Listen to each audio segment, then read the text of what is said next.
দর্শক দেখছিলেন এই মুহূর্তে পল্টন মোড়ে কিন্তু গণ অধিকার পরিষদের যে নেতৃবৃন্দরা রয়েছে তারা এবং পুলিশ কিন্তু মুখোমুখি অবস্থানে, এবং তাদের মধ্যে কিন্তু ইতিমধ্যে সংঘর্ষ শুরু হয়েছে, যেটি আমরা দেখতে পাচ্ছি। আমরা দেখেছি এর আগেই এই পল্টন এলাকায় কিছুক্ষণ আগেই এই পল্টন মোড়ে গণ অধিকারের নেতৃবৃন্দরা আওয়ামী লীগ নিষিদ্ধের দাবিতে বক্তব্য রাখছিলেন, এবং সেই বক্তব্য শেষে তারা কিন্তু সামনের দিকে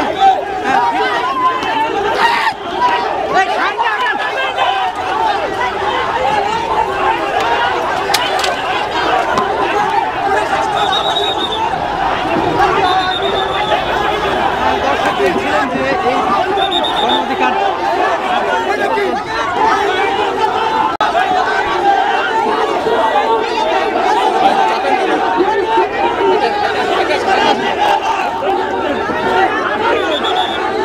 আমরা দেখছিলাম যে গণ অধিকার নেতৃবৃন্দ যারা রয়েছে তাদের সঙ্গে কিন্তু আইন শৃঙ্খলা রক্ষাকারী সদস্য যারা রয়েছে তাদের মধ্যে কিন্তু ব্যাপক হাওয়া পাল্টা দেওয়ার ঘটনা ঘটেছে, এবং এখানে কিন্তু পুলিশের সঙ্গে কিন্তু দেখছিলাম যে পুলিশের উপরে কিন্তু পুলিশ এবং গণ অধিকার সেই মিছিলটি নিয়ে আমরা দেখছিলাম যে গুলিস্তান যে জিপিও রয়েছে সেই দিকে যাওয়ার চেষ্টা করছিল, তবে তাদেরকে কিন্তু থামানো যাচ্ছিল না, এবং এক পর্যায়ে পুলিশে বাধার মুখে পড়ার পরেই কিন্তু আমরা দেখতে পাচ্ছি তারা কিন্তু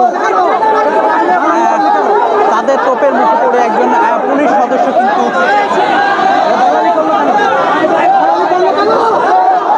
একজন পুলিশ সদস্যের উপরে কিন্তু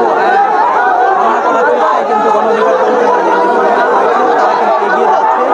তবে তাদের কিন্তু বারবারই ফিরানোর চেষ্টা করা হচ্ছে, সেটি কিন্তু আইন শৃঙ্খলা রক্ষাকারী বা সদস্য এখানে কিন্তু এই মুহূর্তে আমরা দেখতে পাচ্ছি আইন শৃঙ্খলা রক্ষাকারী বাহিনীর সদস্য যারা পুলিশ সদস্য রয়েছে তাদের সঙ্গে গণ অধিকার পরিষদের যে সকল নেতৃবৃন্দ রয়েছে, পাশাপাশি গণ অধিকার পরিষদের যে সহযোগী সংগঠন রয়েছে সেই সকল সংগঠনের নেতৃবৃন্দদের মধ্যে কিন্তু ব্যাপক ধাওয়া পাল্টা দেওয়ার ঘটনা আমরা দেখতে পেয়েছি, এবং এক পর্যায়ে যে গণ অধিকার পরিষদের নেতৃবৃন্দ সকলের মধ্যেই কিন্তু পুলিশ পিছু হাঁটতে বাধ্য হয়, এবং দেখতে পাচ্ছিলাম এই মুহূর্তে পুলিশ সদস্য এবং গণ অধিকার পরিষদের নেতাকর্মীদের মধ্যে কিন্তু যে বাকবিতণ্ডা এবং কিছুক্ষণ আগে আমরা সংঘর্ষের ঘটনাও দেখেছি।